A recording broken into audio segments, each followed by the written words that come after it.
এত সুন্দর এত ভালো হেলমেট পরার পরও কেন আমার ছেলের জীবন বাঁচলো না, জীবন কেন রক্ষা হলো না? এই হেলমেটটা এতটাই মজবুত, এতটাই রক্ষা করার কথা, কিন্তু এই হেলমেটও তো আমার ছেলে রক্ষা করতে পারলো না। এই যে দেখেন আমার ছেলে হেলমেটে এখনো রক্ত লেগে আছে, হ্যাঁ, হেলমেট সহ ভেঙে গেছে।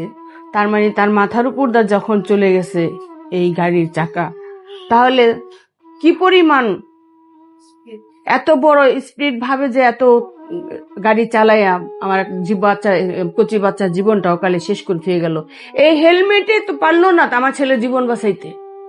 তাহলে একটা লোক বা একটা ছেলে যখন হেলমেট ছাড়া রাস্তায় বের হয়, পুলিশেরা সাথে সাথে মামলা দিয়ে দেয়, হোন্ডা নিয়ে আটকে দেয়, লাইসেন্স নিয়ে আটকে দেয়। কিন্তু যখন এই হেলমেটও মানুষের জীবন বাঁচাইতে পারে না, তখন মামলাগুলি কোথায় যায়? তারা তখন কোথায় থাকে? প্রতিবাদ কেন হয় না? তার বিচার আমরা কেন পাই না? কিছুদিন আগের কথা, আমার ছোট ছেলে যে কোনো কারণে তাড়াহুড়ো করে বের হয়ে যায়, হেলমেট নেয়নি, কিন্তু আমার ছেলেকে ৩,০০০ টাকার মামলা দিয়েছে এই হেলমেটের কারণে। তা আমার এত সুন্দর এত ভালো হেলমেট পরার পরও কেন আমার ছেলের জীবন বাঁচলো না, জীবন কেন রক্ষা হলো না? তা হেলমেটে কি শুধু একটা বাহানা মামলা নেওয়ার? আজ কেন আমার ছেলে ফিরে আসলো না? সবকিছু তো সে পরিপূর্ণভাবে গুছাই আমার ছেলে হোন্ডা চালাইতেছিল বৈধভাবে, তবু তো আমার ছেলে ফিরে আসলো না আমার বুকে। কিসের অসহায় তারা কিসের অসহায়? যখন অটো রিক্সা ছিল না, তখন দেশের জনগণ গরিবরা কি ভাত খায়নি? না খেয়েছিল? না খেয়ে কি কেউ মারা গিয়েছে এই পর্যন্ত? অটো রিক্সা চলবে না, তারা অন্য কোনো কাজ বেছে নিবে। কাজের তো শেষ নেই আমাদের এই দেশে। আর গাঁও গ্রামের সমস্ত লোকেরাই তো কাজ করে খাওয়ার জন্য ঢাকায় চলে আসে। গ্রামে সবার জমাজমি থাকা সত্ত্বেও ঢাকায় চলে আসে। এখন ঢাকায় যখন এসেই পড়ে, অনেক ধরনের কাজ আছে করে খাওয়ার মতো।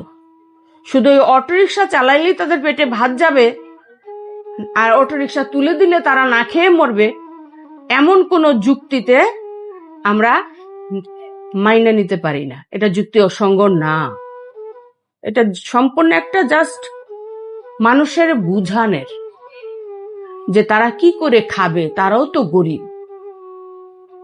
আমার দেশই গরিব, সবাই কর্ম করে খাচ্ছে। এই অটোরিকশা ছাড়ো, তারা ভাত খাবে এবং বেঁচে থাকবে। আমরা এই অজুহাত মানতে রাজি না। আর যখন আমার সন্তান চলে গেছে, এরকম বহু সন্তান চলে যাচ্ছে, কে কার খবর রাখতেছে?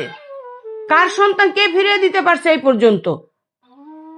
তাই আমি একই আকুতি মিনতি করবে, একই কথা বলে যাব বারবার, যত তাড়াতাড়ি সম্ভব এই অটো রিক্সাগুলোকে তুলে দেওয়া হোক। আপনারা দেখতেছেন আমার হাতে যে হেলমেটটা আছে, আমার ছেলের গায়ের রক্ত লেগে আছে, এখনো ভেঙে চুরমার হয়ে গেছে। এত শক্ত এত মজবুত একটা হেলমেট, তাতেও আমার ছেলেকে বাঁচাইতে পারে নাই। তাহলে আপনারা আমাকে কি বুঝ দিবেন, কি সান্ত্বনা দিবেন, কোন অজুহাত দেখাবেন? কাজে আমরা এটা মানতে রাজি না। অটো রিক্সা তুলে দেওয়া হোক, এটাই আমাদের সকলের দাবি।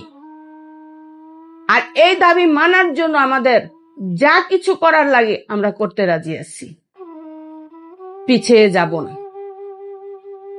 সন্তান আমি হারাইছি, সন্তান আরেকজন হারাইছে, যার যায় সেই বুঝে। একটা সন্তানকে এই পর্যন্ত বিবিএ পাশ করানো, মানুষ করা পর্যন্ত শুধু টাকা পয়সার প্রশ্ন না, এখানে আমাদের জড়ায় রয়েছে বাচ্চাদের প্রতি ভালোবাসা, বাচ্চাদের প্রতি ভবিষ্যৎ, বাচ্চাদের দিকে আমাদের ভবিষ্যৎ। কি ভবিষ্যৎ? বাচ্চারা আমাদের কামাই করে খাবে, শুধু রোজগার করবে সেইটা না। বাবা মার, আমার দুটা ছেলে, আমার দুটা বাহুবল ছিল, আজ একটা আমার সন্তান চলে গেছে, একটা বাহুবল চলে গেছে। আমার কি যাইতেছে ভিতর দিয়া, সেটা একমাত্র আমি বুঝতেছি। আমি চাই এইভাবে যেন অকাল মৃত্যু কারো না হয়।